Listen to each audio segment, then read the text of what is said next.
Cara membangun budaya organisasi dan betapa pentingnya.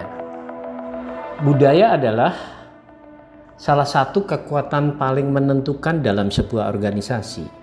Ia tidak selalu terlihat, Bapak Ibu, tetapi dampaknya terasa di mana-mana. Budaya mempengaruhi cara orang bekerja, cara tim merespon tekanan, cara keputusan dibuat, dan cara hasil akhirnya tercipta. Banyak organisasi fokus pada strategi, target, dan sistem. Tetapi yang sering menentukan apakah semua itu benar-benar berjalan adalah budaya. Karena pada akhirnya budaya bukan sekedar suasana kerja. Budaya adalah cara organisasi berpikir, bertindak, dan bertahan. Mari kita pelajari dari tokoh-tokoh hebat yang menekuni budaya ya, concern terhadap budaya ini, sehingga pendapatnya nanti bisa membantu kita dan lebih terarah ya. Yang pertama namanya Edgar Schein ya. Culture is how we do things here.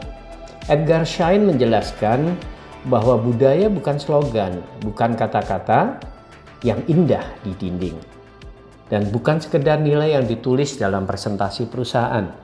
Budaya adalah pola kebiasaan yang terbentuk dari keputusan yang berulang, respon terhadap masalah, dan cara orang bekerja setiap hari. Menurut Schein, budaya hidup dalam 3 lapisan. Apa yang terlihat di permukaan, apa yang diucapkan sebagai nilai, dan apa yang benar-benar dipercaya lalu dijalankan. Inilah sebabnya budaya bukan ditentukan oleh apa yang tertulis, tetapi oleh apa yang benar-benar terjadi. Budaya bukan dibangun dari poster nilai, budaya dibangun dari kebiasaan yang terus diulang. Kemudian pakar yang kedua adalah Peter Drucker ya. Culture eats strategy for breakfast. Peter Drucker mengingatkan bahwa strategi terbaik pun bisa kalah jika budayanya lemah. Sebuah organisasi bisa punya target besar, rencana cerdas, dan strategi yang terlihat meyakinkan. Tetapi ketika perilaku tim tidak mendukung disiplin eksekusi yang lemah dan standar kerja longgar, maka strategi hanya akan berhenti di atas kertas. Karena itu budaya bukan pelengkap strategi. Budaya adalah kekuatan yang menentukan apakah strategi benar-benar hidup di lapangan. Strategi menentukan arah, budaya menentukan apakah organisasi benar-benar bergerak. Ya, keren ya. Kemudian pakar ketiga ini James Clear ya. Identity shaped behavior. Membentuk ya, shape. Jadi James Clear menunjukkan bahwa perubahan yang bertahan tidak dimulai dari target, tetapi dari identitas. Orang tidak berubah lama hanya karena diberi target baru. Orang berubah ketika mereka mulai melihat dirinya dengan cara yang berbeda. Hal yang sama berlaku dalam budaya. Organisasi tidak cukup hanya berkata, kita harus disiplin. Organisasi perlu membentuk identitas bersama. Beginilah cara orang di sini bekerja. Ketika perilaku itu berhenti menjadi instruksi lalu berubah menjadi identitas, budaya mulai mengakar. Budaya menjadi kuat ketika perilaku bukan lagi sekedar aturan, tetapi cara orang melihat dirinya sendiri. Nah, keren ini. Kemudian pakar keempat kita bisa dengar dari John Kotter ya. Change fails without culture adoption. Jadi John Kotter ini menjelaskan bahwa banyak perubahan gagal bukan karena idenya buruk, tetapi karena tidak pernah benar-benar masuk ke kebiasaan. Organisasi sering terlalu cepat mengubah sistem, struktur, atau proses, tetapi terlalu lemah dalam menanamkan perilaku baru. Akibatnya, perubahan hanya terasa di awal, lalu perlahan hilang. Menurut Kotter, perubahan baru benar-benar berhasil ketika ia menjadi bagian dari budaya. Kalau perubahan belum menjadi kebiasaan, maka perubahan belum selesai. Nah, pakar yang kelima, Patrick Lencioni. Ini culture grows through team behavior. Jadi Patrick menekankan bahwa budaya dibentuk dari kualitas perilaku tim, bukan dari slogan motivasi, tetapi dari trust, accountability, keberanian bicara jujur, dan komitmen terhadap hasil bersama.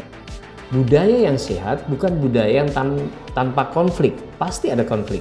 Budaya yang sehat adalah budaya yang mampu menghadapi konflik dengan dewasa, saling percaya dan tetap bertanggung jawab.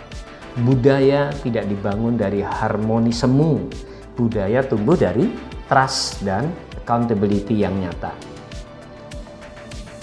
Pakar keenam yang bicara tentang budaya itu Daniel Coyle. Jadi culture is built through repeated signals. Daniel Coyle menjelaskan bahwa budaya dibangun dari sinyal yang terus diulang. Orang membaca budaya bukan dari apa yang tertulis, tetapi dari apa yang diperhatikan pemimpin, apa yang dipuji, apa yang dibiarkan, dan apa yang dianggap normal.